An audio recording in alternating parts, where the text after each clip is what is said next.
তার অংশগ্রহণে আয়োজিত আজকের এই মানববন্ধনে উপস্থিত সকলের প্রতি আমার সালাম। আসসালামু আলাইকুম ওয়া রাহমাতুল্লাহি ওয়া বারাকাতুহু। সম্মানিত উপস্থিতি, আমরা গিয়াসউদ্দিন আত্তাহিরি হুজুরের বিরুদ্ধে মিথ্যা মামলা, ষড়যন্ত্রমূলক মামলা প্রত্যাহারের দাবিতে এই চান্দিনা বাস স্ট্যান্ডে আমরা সমবেত হয়েছি। গিয়াসউদ্দিন তাহিরি হুজুর আপনারা সকলেই জানেন এই দেশের সুন্নিয়তের একজন আইকন। এর বিরুদ্ধে যারা এই ষড়যন্ত্র করছে তারা অবশ্যই নবী ওলির দুশমন। সেই নবী ওলির দুশমনের বিরুদ্ধে মিথ্যা মামলা প্রত্যাহারের দাবিতে আমরা আজকের এই মানববন্ধনে আহ্বান করেছি। আমার আজকের এই চান্দিনার জমিন থেকে আমাদের সেই আহ্বান, আমরা যেন ঐক্যবদ্ধভাবে তাহিরি হুজুরের বিরুদ্ধে নয়, আমরা যদি সুন্নি উলামা একেবারে গ্রামের বিরুদ্ধে কোন চক্রান্তমূলক ষড়যন্ত্রমূলক মিথ্যা মামলা করা হয়, আমরা তীব্র প্রতিবাদ জানাবো।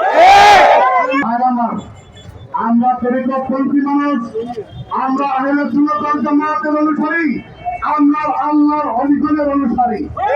আমরা আল্লাহ রাসূলকে পরিপূর্ণভাবে আমরা মানি। আমরা আল্লাহর অলিগণের মাজার শরীফে যাই। আজকে মাজার শরীফে আমরা মসজিদ ও জাতের কাছ থেকে রেহাই পায় না।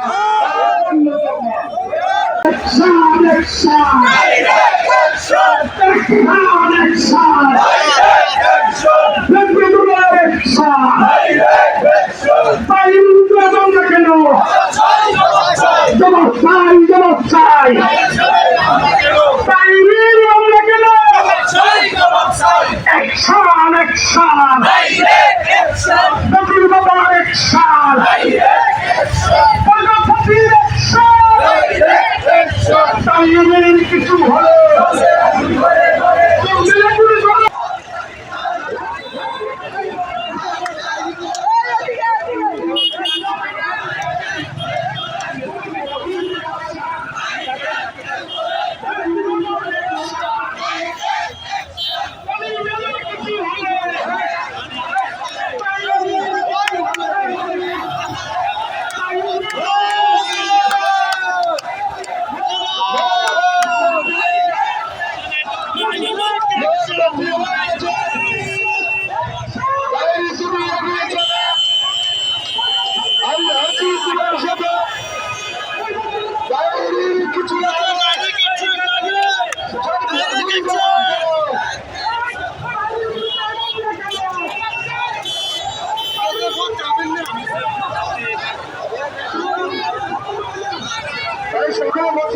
সকলে বসে যান।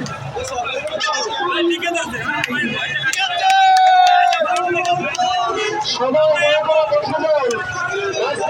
সকলে বসে যান। আল্লাহু আকবার, আল্লাহু আকবার।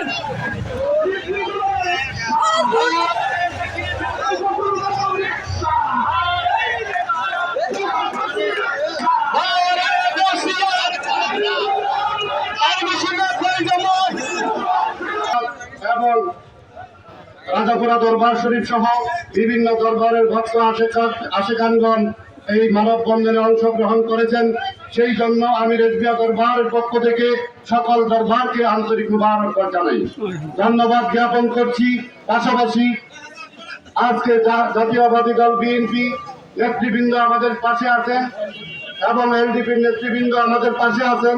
আমি এই নেতৃবৃন্দকে যারা আমাদেরকে আজকের এই কর্মসূচি পালন করার জন্য সহযোগিতা করেছেন, আমি রেজবিয়া দরবারের পক্ষ থেকে, আহলে সুন্নাত ওয়াল জামাতের পক্ষ থেকে তিনিদেরকে আন্তরিক মুবারকবাদ জানাচ্ছি। আমার আজকের এই ঐক্যবদ্ধতা আমাদেরকে প্রমাণ করে দিবে আগামী দিনে আমরা কোনো অবস্থাতেই দুর্বল নই। যে কোনো পরিস্থিতির মোকাবেলা করতে সুন্নি জামাত ঐক্যবদ্ধ আছে। আমরা যে কোনো ধরনের পরিস্থিতি মোকাবেলার জন্য, অন্যায়কে রুখে দেওয়ার জন্য, মাজার বিরোধীদেরকে রুখে দেওয়ার জন্য, সুন্নি জামাতের বিরুদ্ধে ষড়যন্ত্রকারীদেরকে রুখে দেওয়ার জন্য সুন্নি জামাত ঐক্য ছিল, ঐক্য আছে, ইনশাআল্লাহ ঐক্য থাকবে। সেই আশাবাদ ব্যক্ত করে সকলের সুস্বাস্থ্য এবং নেক হায়াত কামনা করে আজকের এই প্রোগ্রাম থেকে আমি তাহির হুজুরের বিরুদ্ধে মিথ্যা মামলার তীব্র নিন্দা জ্ঞাপন করছি। অতি বিলম্বে এই মামলা প্রত্যাহার করে আমাদেরকে সেই কাঙ্ক্ষিত আশাটুকু আপনারা যারা এই বর্তমান সরকারে আছেন আমাদেরকে সেই কাঙ্ক্ষিত আশাটুকু আপনারা প্রতিফলন ঘটাবেন সেই আশাবাদ ব্যক্ত করে সকলের সুস্বাস্থ্য এবং ন্যায় হায়াত কামনা করে আমি আমার সংক্ষিপ্ত আলোচনা এখানে শেষ করলাম। আপনাদেরকে আমি কষ্ট দিয়েছি, বিভিন্ন জায়গা থেকে এসেছেন, আপনাদের প্রতি আমার মুবারকত রইল। আল্লাহর হাবিব যেন আল্লাহর ওলিদের উসিলায় আপনাদের উপর ন্যায় দৃষ্টি রাখেন।